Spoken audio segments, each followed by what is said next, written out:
Hi hello welcome to my channel. ఈరోజు అయితే మా విలేజ్ సైడ్ చింత చిగురు పప్పు ఎలా చేస్తారో మీకైతే నేను ఈరోజు చూపించాలనుకుంటున్నాను. ఫస్ట్గా అయితే ఒక గిన్నె పెట్టుకొని ఆయిల్ 1 టేబుల్ స్పూన్ ఆయిల్ వేసుకోవాలి. తాలింపు కోసం కట్ చేసి పెట్టుకున్న ఆనియన్స్, కరివేపాకు, ఎండుమిర్చి, వెల్లుల్లి రెబ్బలు 3 తీసుకోవాలి. రెడీగా ఉంచుకోవాలి తాలింపుకి. ఎందుకంటే తాలింపు వస్తే ఆయిల్ హీట్ ఎక్కితే త్వరగా ఎగిపోతాయి కాబట్టి త్వరగా కట్ చేసుకొని పెట్టుకోవాలి. ఇప్పుడైతే తాలింపు గింజలు వేసుకుందాం. 1 టేబుల్ స్పూన్ తాలింపు గింజలు వేసుకోవాలి. కొంచెం జీలకర్ర, కొంచెం ధనియాలు వేసుకోవాలి. చిటపటలాడాలండి. వెల్లుల్లి రెబ్బలు 4, ఎండుమిర్చి ఒక 4 వేసుకోవాలి. మంచిగా తాలింపు వేగేటట్లు చూసుకోవాలి.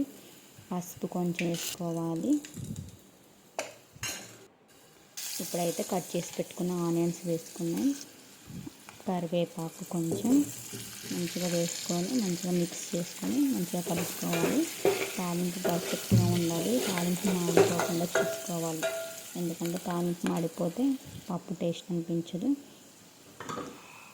చూడండి, తాలింపు మంచిగా బ్రౌన్ కలర్లోకి వచ్చింది.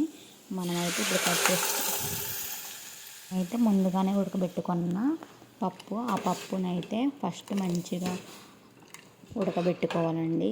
6-7 విజిల్స్ వచ్చిందాక ఉడకబెట్టుకున్న పప్పులో కొంచెం పసుపు, కొంచెం సాల్ట్ వేసుకొని ఫస్ట్ ఉడకబెట్టుకోవాలి. నేనైతే ఆ ఉడకబెట్టింది మీకు చూపించలేదు, తాలింపు వరకే చూపిస్తున్నాను. ఆ ఉడకబెట్టుకున్న పప్పుని ఈ తాలింపులో పోసుకోవాలండి. చిగురు కూడా కొంచెం వేసుకొని ఉడకబెట్టుకున్నా నేను. మంచిగా మిక్స్ చేసుకొని మంచిగా తాలింపులో వేసుకోవాలి. తాలింపుని ఇందులో వేయటం కాదు, తాలింపులోనే పప్పు వేసుకోవాలి. అప్పుడే టేస్ట్ అనేది అనిపిస్తుంది, మంచిగా అనిపిస్తుంది. మంచిగా పొంగాలండి. పప్పు అయితే మంచిగా చిటపటలాడుకుంటా బబుల్స్ మంచిగా రావాలి. మంచిగా పొంగితేనే మంచిగా మనకి టేస్ట్ అనేది మంచిగా అనిపిస్తుంది. సబ్స్క్రైబ్ చేసుకోవడం మా ఛానల్ని మర్చిపోకండి. Please subscribe my channel. చూడండి పప్పు ఎలా చారు చూడండి, మంచిగా దగ్గరకు అయ్యేటట్లు ఉంచుకోవాలి.